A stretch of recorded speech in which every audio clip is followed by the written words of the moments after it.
शराब को जीएसटी में ही नहीं रखेगी। 500 रुपए में शराब बिकता है, वो 70-80 रुपए में आ जाएगी। देखिएगा ना, बड़े बड़े फिल्म स्टार, हीरो, ये सब 5 स्टार होटल में ना बार काउंटर होता है, उसमें कॉन्शस इतना नहीं खोते हैं सब, जितना है जो गाँव में देसी सफेद का पी के उलट जाता है। यही कारण है कि नीतीश कुमार रिजिड रहता है। और बिहार में एक लॉजिक दिया जाता है कि शराब बंद होने से स्मैक पीने वालों की संख्या बढ़ गई। ये लॉजिक ठीक नहीं है। आपको एग्जाम्पल बताते हैं। अच्छा, जीएसटी से हम मैक्सिमम किसी चीज को कितना महंगा कर सकते हैं? 28%। उससे ज्यादा महंगा नहीं हो। अब यही आता है एक झमेला। अगर सरकार किसी चीज को इससे भी ज्यादा महंगा करना चाहे तो अब क्या करेगी? तो उस चीज को जीएसटी में ही नहीं रखेगी। कहेगी तोरा अलगे से फरियाई, तो तोरा अलगे से फरियाएंगे। तू कहेगा कहा भाई? कहेगा तो तोरा लिए एक्साइज ड्यूटी जिंदा है। अब तुम तो राज्य सरकार करेगी हाँ तुम्हारे लिए सर्विस टैक्स या वैट जिंदा है। जैसे शराब बिहार में तो बंद है, तो लोग इलीगली मिल रहे हैं। इलीगली मिलने की वजह से बिहार में ना एक्साइज ड्यूटी दे सकते हैं, ना सर्विस टैक्स दे सकते हैं। तो जैसे उत्तर प्रदेश शराब खुला है, तो उत्तर प्रदेश में शराब बिक रहा है, तो सेंट्रल गवर्नमेंट क्या लेती है? Excise duty.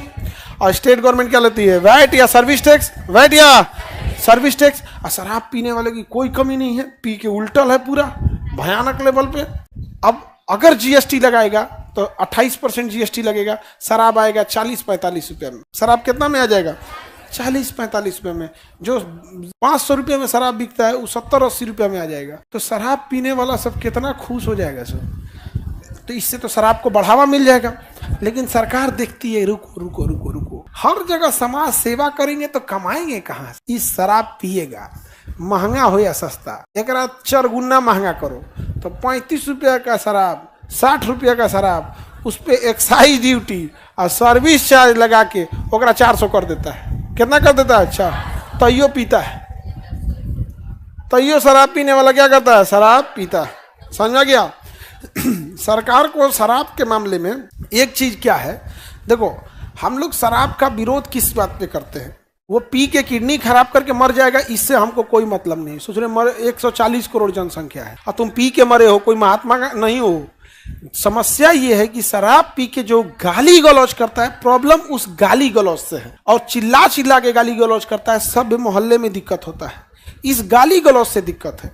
तो गवर्नमेंट को इस पे सख्त एक्शन लेना चाहिए कि शराब में अल्कोहल की मात्रा स्ट्रिक्ट कर दे, कि इतना शराब में मात्रा रहे कि वो कॉन्शस रहे, इतना ना हो जाए। क्योंकि देखिएगा ना, बड़े बड़े फिल्म स्टार, हीरो, ये सब 5 स्टार होटल में ना बार काउंटर होता है। बार काउंटर होता है, बड़े बड़े जहाज में जाएंगे बिजनेस क्लास में, तो उसमें शराब दिया जाता है। तो वो शराब थोड़ा सा एडवांस क्वालिटी का होता है, उसमें कॉन्शस इतना नहीं खोते हैं सब, जितना है जो गाँव में देसी सफेद का पी के उलट जाता है सब पौआ। वो नुकसान भी करता है शरीर को और गाली गलौज भी ज्यादा कराता है। हाँ, वो तो कई नाली उली में गिर जाता है सब यहाँ पे। तो शराब के पीने से तो एक व्यक्ति को लॉस हो रहा है, उससे हमको क्या मतलब है? तुम शराब पी के किडनी खराब कर लो, हमारा डायलिसिस सेंटर है, आके करा लेना। नहीं समझे? लेकिन जो गाली गलौज करेगा उसका, जब शराब खुला था ना, तो कोचिंग के सामने आके पियक्कड़ सब उलट जाएगा सब। कोनो का कपड़ा खुलल है, कोनो गाली दे रहा है, कोई कुछ कर रहा है। आदमी क्या कर सकता था? आज कहते हैं कि कोई कोचिंगा के सामने आके तनी उलट के दिखाओ। तुम अंतर यही होता है। लड़की लोगों को पढ़ाने में आफत हो जाता था, उल्टा सीधा बात बोलेगा, टोन मारेगा, गाली गलौज करेगा। शराब लीगल थी, अब क्या कर सकते हैं? उसको कुछ क्या ही कर सकते हैं। और पिए हुए हैं, उससे कौन जाएगा बात करने? उतने गाली गलौज करेगा, मारिएगा तो उसको तो चोट लग नहीं रहा है, उसको तो दुखाएगा अगले दिन। बहुत समस्या थी, समझा? तो जिस चीज को ज्यादा, देखो सर्विस टैक्स और एक्साइज ड्यूटी, केवल किसी चीज को इसको जिंदा रखा गया है कि जिस चीज को हम महंगा करना चाहेंगे जरूरत से ज्यादा, उसको किस में डाल देंगे? एक्साइज ड्यूटी और सर्विस टैक्स। एक्साइज ड्यूटी और, क्योंकि अगर जीएसटी में डालेंगे तो 28% से तो ज्यादा नहीं ले सकते हैं। तो शराब जीएसटी में है या एक्साइज में? क्यों? महंगा करने के लिए। पेट्रोलियम जीएसटी में है या एक्साइज में? पेट्रोलियम सस्ता मिल जाएगा, 55-60 रुपया पेट्रोल मिलने लगेगा। 55-60 रुपया पेट्रोल लगेगा, तो फिर उसको किस में डाल देगा? एक्साइज। तो देखिए, एक्साइज ड्यूटी तो सेंट्रल गवर्नमेंट लगाती है, हर स्टेट में सेम रहेगा। लेकिन स्टेट गवर्नमेंट क्या लगाएगी, सर्विस टैक्स या वैट टैक्स, सर्विस टैक्स या वैट, सर्विस या क्या लगाएगी, वैट। अब हर स्टेट में क्या होता है, अलग होता है, हर स्टेट में अलग हो गया, हर स्टेट में क्या हो जाता है, अलग एक्साइज ड्यूटी। तो पेट्रोलियम बताइए जो रेट झारखंड में है वही यूपी में है, हाँ अलग अलग है हर जगह। तो एक्साइज को जिंदा क्यों रखा गया है, महंगा किया जा सके। लड़की लोग में आप लोग बताइए शराब पर बैन लगाने से आप लोग सहमत है या नहीं। यही कारण है कि नीतीश कुमार रिजिड रहते हैं, क्योंकि महिलाओं को लगता है कि नहीं मेरे लिए तो ठीक है, मेरे लिए तो ठीक है। और ये हकीकत है, शराब पीने के बाद हम लोग झेले हुए हैं। यहाँ पे जब शराबबंदी तो इधर हुई ना 17 में कि 16 में हुई थी, हाँ अरे बाबू शराब पी के जो नौटंकी भिकना पहाड़ी के आसपास करता था सब, जिसका कोई हद नहीं, किसी को कुछ भी बोल देगा, कोई सामान छीन लेगा, गाली गलौज कर देगा, हाँ मारपीट भी करेगा। जितना मर्डर हुआ है सब शराब पी कर हुआ है, ये सब जितना गलत काम हुआ है। अभी क्या है, स्मैक पी रहा है। और बिहार में एक लॉजिक दिया जाता है कि शराब बंद होने से स्मैक पीने वालों की संख्या बढ़ गई है। ये लॉजिक ठीक नहीं है। आपको एग्जाम्पल बताते हैं, सबसे ज्यादा स्मैक और ड्रग्स कहाँ है, पंजाब में। पंजाब में तो शराब अलाउ है, पंजाब में तो शराब अलाउ है।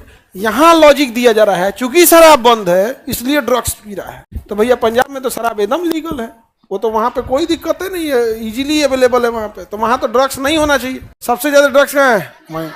ये गलत लॉजिक है। जो अगर आप पहले शराब पीजिएगा ना तो फिर धीरे धीरे 4-5 साल बाद आप शराब से रिजिड हो जाइएगा।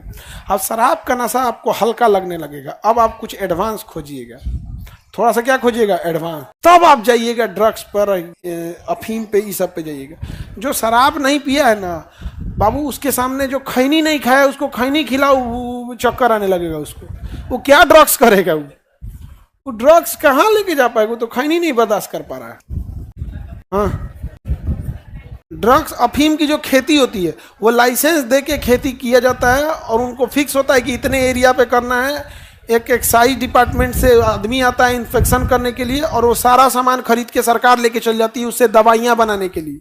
सप्लाई तो चोरी छुपे हो जाता है, कई कुछ विदेश से आ जाता है, कुछ नेपाल से आ जाता है, कोई म्यांमार से आ जाता है, कुछ इधर पाकिस्तान से सप्लाई कर देते हैं और कुछ चोरी छुपे भी कर देते हैं। और हर चीज़ हम गवर्नमेंट और पुलिस पे नहीं छोड़ सकते, क्योंकि एक आदमी के पीछे एक आदमी पुलिस तो नहीं रख सकती है, तुम कहाँ जा रहे हो कहाँ जा रहे हो। अब सपोज कीजिए कि आप ही हैं, कोई आप में से कोई व्यक्ति कुछ इलीगल काम करना चाहेंगे, पॉसिबल है कि हर आदमी के पीछे एक पुलिस लगाई जा सके, तो एक नैतिक जिम्मेदारियों का पतन हो रहा है। हम ये बात जानते हुए कि कौन इंसान शराब पीता है, हम में से शायद ही कोई होगा जो उसके खिलाफ एफआईआर किया होगा।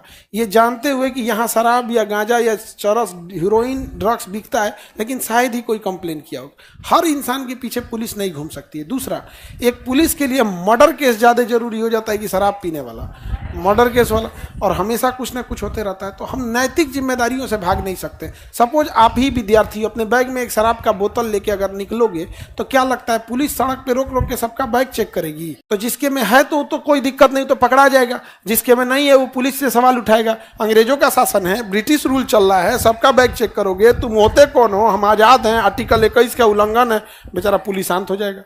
तो नैतिक जिम्मेदारियां भी हमारी कुछ बनती है।